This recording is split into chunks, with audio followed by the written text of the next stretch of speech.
Halo dan selamat datang kembali. Kali ini kita punya topik yang, wah lumayan nyenget nih. Iya, betul. Dari buku Frank Slootman, Amp It Up, kita mau coba bedah bab 4. Judulnya aja udah gimana ya? Provokatif. Nyatakan perang terhadap pesaing dan terhadap inkrementalisme. Perang loh. Ya. Sumber kita ini kan pengalaman langsung Slootman ya, waktu dia mimpin Data Domain, terus ServiceNow, sama Snowflake. Tiga-tiganya dibikin tumbuh cepat banget. Istilahnya hypergrowth. Gila sih itu. Jadi tujuan kita ngobrolin ini sekarang tuh buat ngerti gitu, kenapa sih mentalitas perang ini penting banget, kenapa harus lawan kompetitor, dan ini nih, lawan kecenderungan kita buat puas sama kemajuan dikit-dikit, inkrementalisme itu ya. Betul. Itu musuh dalam selimutnya. Dan gimana caranya pemimpin bisa nerapin ini tanpa malah ya bikin timnya hancur gitu kan. Oke, mari kita bedah ini. Yang menarik di sini adalah istilah perang ini kan konotasinya bisa macam-macam ya. Agresif, mungkin negatif buat sebagian orang, Iya, kedengerannya kasar gitu. tapi penting buat lihat ini sebagai metafora yang sengaja dipilih Slootman. Ini bukan soal musuhan personal, tapi lebih ke nanamin urgensi, fokus yang tajam banget, sama semangat kompetisi. Sesuatu yang jujur aja seringkali tumpul atau malah hilang di banyak perusahaan. Oke, jadi ada dua medan perang nih. Satu lawan pesaing di luar, satu lagi lawan inkrementalisme di dalam, gitu ya. Persis. Dan kata Slootman, dua-duanya harus dihadapi. Kita mulai dari yang pertama deh. Perang lawan pesaing. Slootman bilang bisnis itu ya perang. Titik. Wah, ini ekstrim sih. Menurut Anda, apa sih inti yang mau dia sampaikan? Intinya itu realisme yang kadang pahit. Slootman ngelihat bisnis, apalagi di teknologi yang geraknya cepet banget, itu seringnya dekat ke zero-sum game. Maksudnya? Ya, untungnya satu pihak seringkali datang dari ruginya pihak lain. Jarang banget semua bisa menang bareng-bareng di pasar yang sama. Nah, pemimpin itu tugasnya bikin kenyataan ini jelas ke tim. Bukan buat nakut-nakutin ya, tapi biar waspada. Dia juga nekenin soal rasa nyaman. Katanya bahaya itu, ilusi. Tim yang ngerasa aman-aman aja, itu nggak bakal punya dorongan buat gerak cepet. Atau bikin inovasi yang radikal. Harus ada angin dingin persaingan gitu ya, biar kerasa terus, biar melek. Betul. Kalau nggak sadar ada ancaman dari kompetitor, ya perusahaan bisa mati pelan-pelan. Nggak sadar tahu-tahu udah telat. Jadi rasa nggak nyaman yang dikelola itu malah bisa jadi bensin. Contohnya ada nggak dari pengalamannya dia? Ada. Di data domain misalnya, mereka kan lawan raksasa tuh, EMC. Nah, EMC pakai strategi bundling. Oh, yang gabungin produk gitu ya? Iya, produk mereka yang mirip data domain digabung sama produk lain yang lebih gede, terus ditawarin kayak gratis. Nah, lawan kata gratis kan susah banget tuh. Iya dong. Siapa yang nolak gratisan? Tapi data domain pinter. Mereka nggak lawan harga. Mereka ubah narasinya. Di edukasi pasarnya, gratis itu nggak beneran gratis loh. Ada biaya lain, operasional, ribet ngaturnya, mungkin nggak cocok.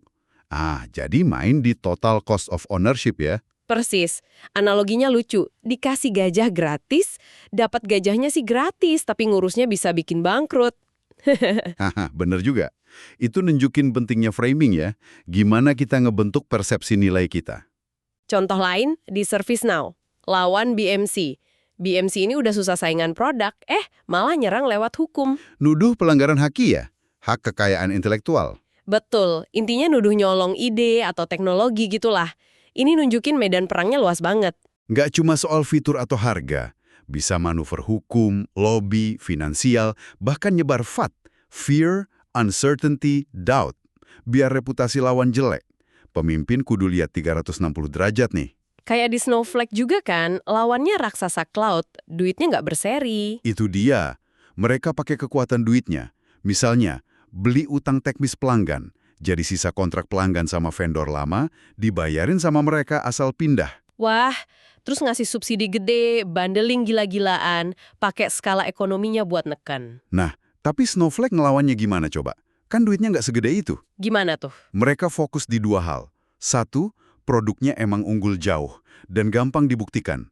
Dua, ini penting, mereka cari dan bina sponsor di dalam perusahaan klien. Sponsor internal, maksudnya? Orang di dalam klien yang benar-benar ngerasain nilai Snowflake dan mau berjuang buat Snowflake di internal perusahaannya, melawan tekanan dari vendor lama atau politik kantor. Wah, mainnya sampai segitunya ya.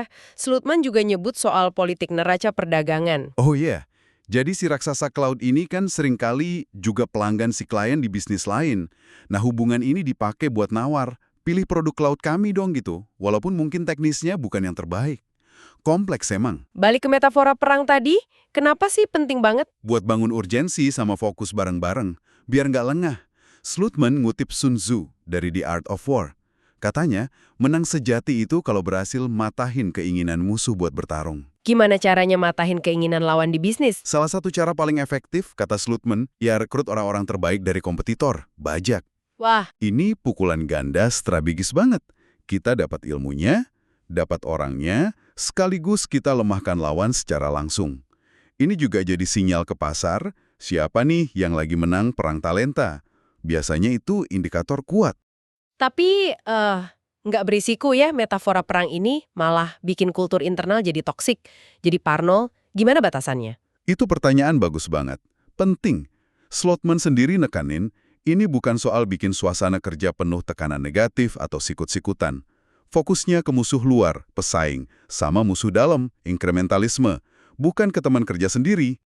Oke, jadi jelas ya sasarannya. Batasannya ada di pemimpin. Pemimpin harus mastiin intensitas ini larinya ke tujuan bisnis, ke inovasi, ke kecepatan eksekusi, bukan ke politik kantor atau nyalain orang. Ini soal urgensi kolektif, bukan ketakutan individual. Kultur sehat tetap nomor satu. Oke, clear. Itu tadi front pertama ya, lawan pesaing. Sekarang yang kedua, yang katanya sering lebih susah nih, perang lawan inkrementalisme. Bisa dijelasin lagi nggak, apa sih itu dan kenapa jadi musuh? Inkrementalisme itu, ya kecenderungan alami kita lah buat main aman. Kita sukanya bikin perbaikan kecil-kecil, pelan-pelan, nambahin dikit dari yang udah ada. Slogan baru dan lebih baik di produk-produk itu kan contohnya.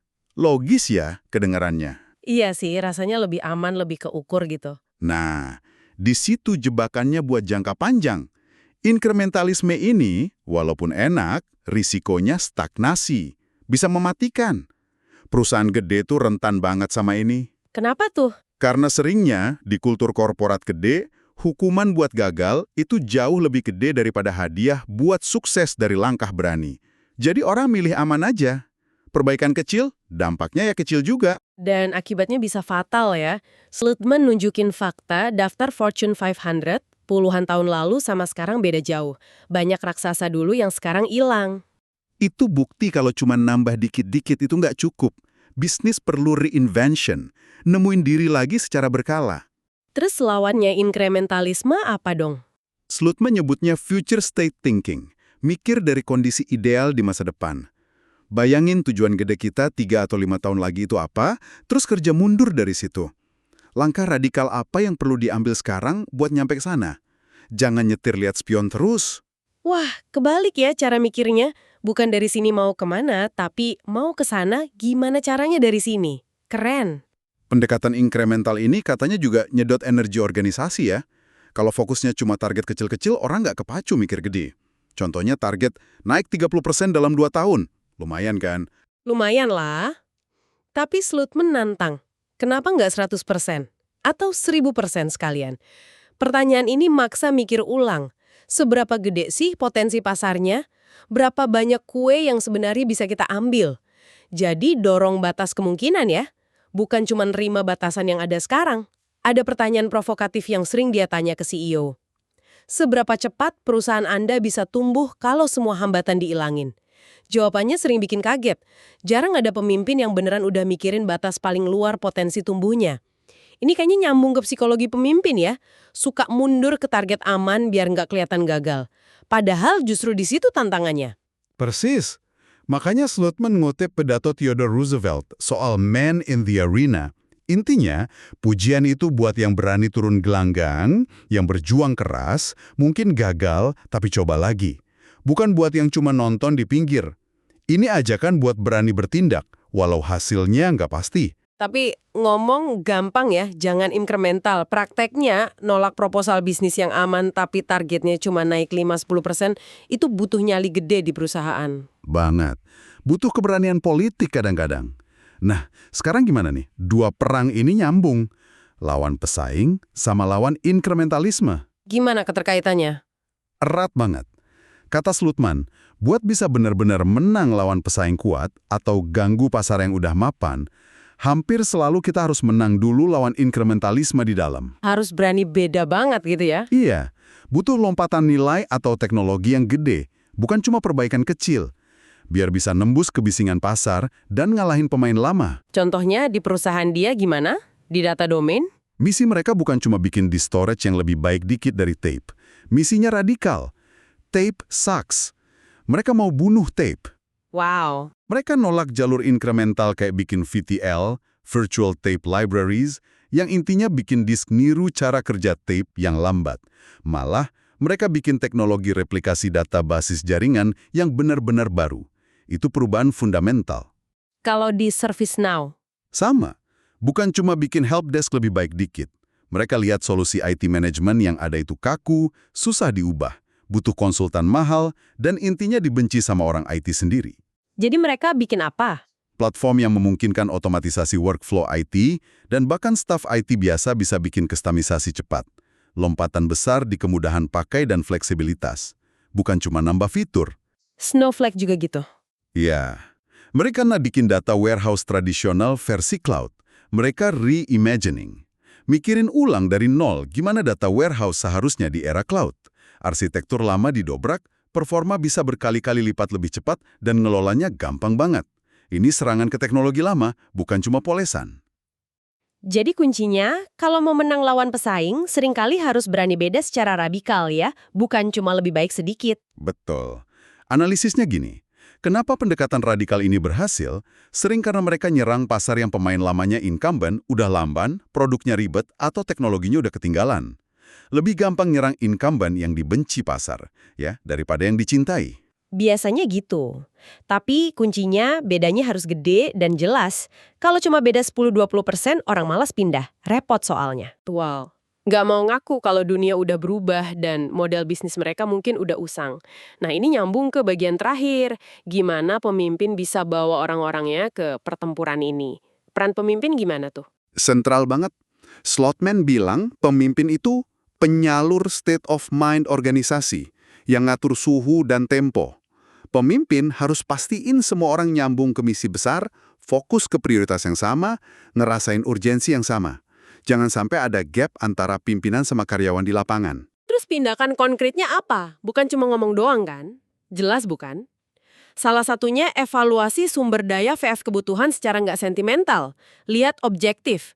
Tim yang sekarang ini mampu nggak sih capai target ambisius ini? Punya nggak pola pikirnya?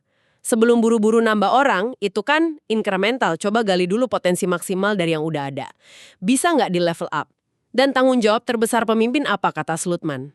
Nyetop inkrementalisme secara aktif. Artinya, konsisten nantang rencana yang terlalu main aman, nolak target yang kurang ambisius, dorong tim mikir lebih gede.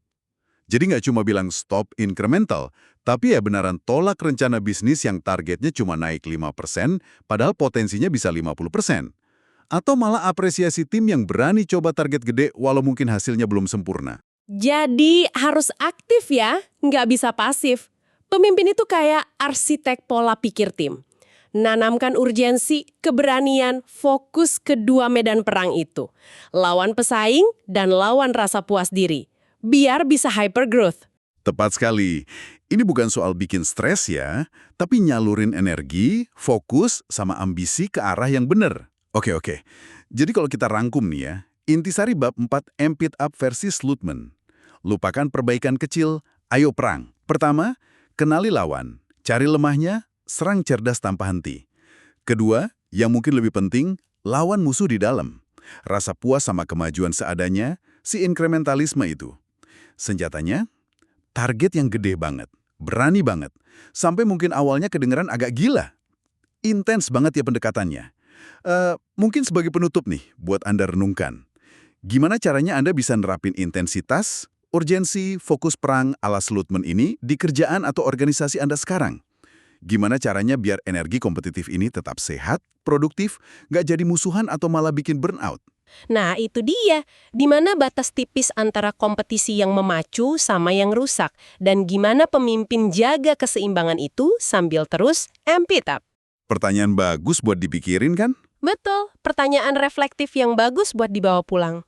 Terima kasih banyak sudah menyimak obrolan kita kali ini. Sampai jumpa di sesi berikutnya ya.